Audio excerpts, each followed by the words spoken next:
was an astonishing revelation from Corporal Glenn Kirkland, a Canadian veteran who was wounded in the war in Afghanistan. He told reporter Neil MacDonald that in 2013, after he gave an emotional testimony at the House of Commons committee about his struggles with post-traumatic stress disorder, that the NDP MP Christine Moore had invited him to her office. He then alleges she gave him drinks, despite his concerns about consuming alcohol while on opioid painkillers and on antidepressants.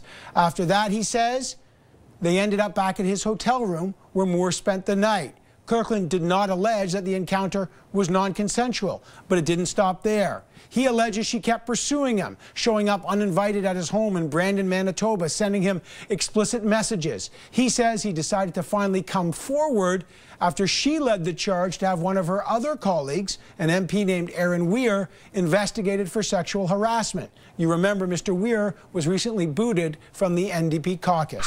I believe that Ms. Moore used her position of authority very inappropriately, and if the genders were reversed, and if I was a female who just did a big emotional testimony, and if a male MP acted the way that she did, I really feel like this would be quite a bit different conversation. And the hypocrisy of this, with her coming forward and being the self-appointed voice of ethics when it came to Mr. Weir's situation, I just find it quite disturbing.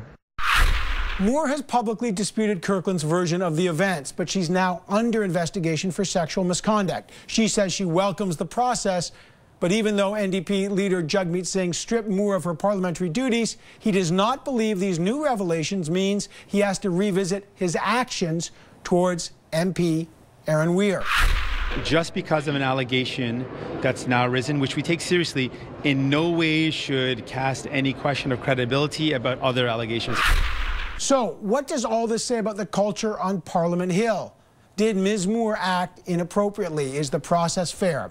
Let's find out. I'd like to bring in some MPs. Joining me from Toronto, Liberal MP Pam Demoff.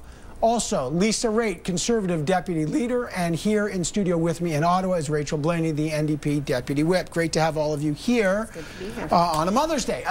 Rachel Blaney, let me start with you. A lot of people are asking, should Jagmeet Singh, in the wake of what happened to Aaron Weir when he kicked him out, does he have to re-look at that process now that there's allegations against Christine Moore? Well, first of all, let's be really clear. These are two very separate allegations. And I have to say that, you know, as you go through this process and with the Me Too movement, we've seen that very clearly, that there's going to be a lot of uncomfortable situations. And how we address those are really important. And so for our leader, the point was to make sure that we had an independent investigation, that the party has that step away from it so that the investigation can happen and the results are impartial and clear. And so that's the process that we're taking. But the difference here, two things. Your leader said that Mr. Weir wasn't kicked out of caucus because of what he did. He was supposed to get training. It's because he spoke out publicly about one of his accusers. Well, Christine Moore has also spoken out, saying she doesn't believe what Mr. Kirkland has said. Why then is there an investigation with her? And why doesn't she get subjected to the same discipline or kicked out of caucus as Mr. Weir was? So let's be really clear. When Aaron Weir had this process happen, there was a discussion between him and the leader. And the discussion was, this is the findings. We found legitimate concerns of sexual harassment and harassment. So the next step is to do the rehabilitation. And that was very clear. That discussion was had. And then unfortunately, instead of taking that next step, which is doing the rehabilitation, unfortunately, Mr. Weir made a decision to talk about those charges and say that those allegations, and say that they were trumped up. So here we are in a situation where it's really hard to rehabilitate somebody who's not seeing those charges. So right now we're in a place of allowing the process to happen with Ms. Moore, and we'll see what the outcome is of that. Okay, well, let me bring in Lisa Raitt on that. Again, every situation is different. Mr. Weir claims that he spoke out because one of the victims allegedly gave an interview to a media outlet and he was defending himself. He was fully prepared to go into training. What's your sense of this situation now with Ms. Moore? Oh, well, I would say this, Evan, that every different circumstance gives us a different outcome in a sense, and we're all trying to keep up with what's going on. We've had complaints between MPs and staffers. We've had complaints between MPs. We have complaints, or we have concerns about MPs and members of the press. We have complaints about people in bars during an event that's happening around a caucus event. Every single time you have a circumstance like that, we seem to be trying to make up new rules or come up with the response. And I think the parties are doing the best that we can, given the complexity of our role as an MP, and really the fact that there were no rules prior to we started talking about this in 2015 in the House. Pam Demoff, when a Canadian veteran appears before a committee and an MP's on that committee and they end up going back to that MP's room, is that appropriate behavior? Well, you know what, Evan, I'm not going to comment on the specifics of one specific case, but I think it's very important that all MPs maintain themselves in a way that it shows respect to other people, whether it's an employee, whoever it might be. We do have to hold ourselves up to a higher standard, quite frankly.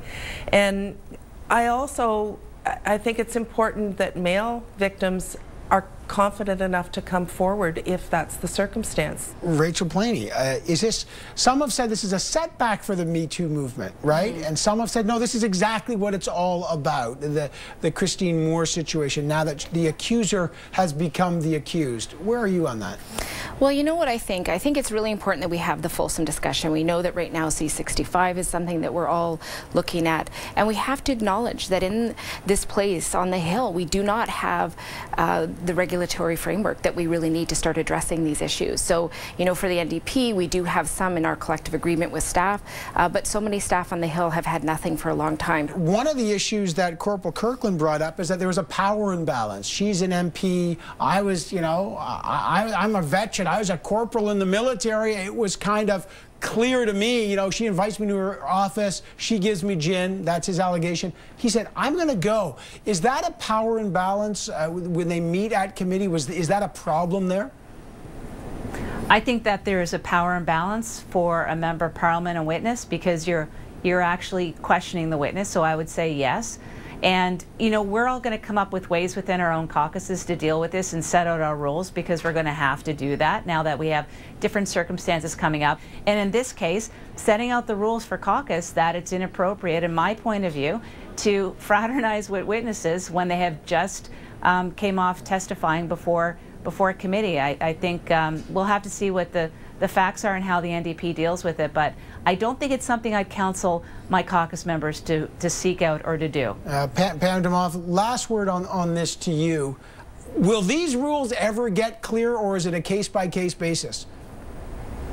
Well, a lot of it is a case-by-case basis, but I've said before, it's treating other people with respect and recognizing, I mean, you talked about a power imbalance, and there's certainly not just in politics where you're dealing with a power imbalance between, you know, whether it's a member of parliament and people on the Hill, or whether it's in business, and I think we just need to use some common sense and show some respect to other people. I do think these conversations are important to bring things to light that haven't been discussed before.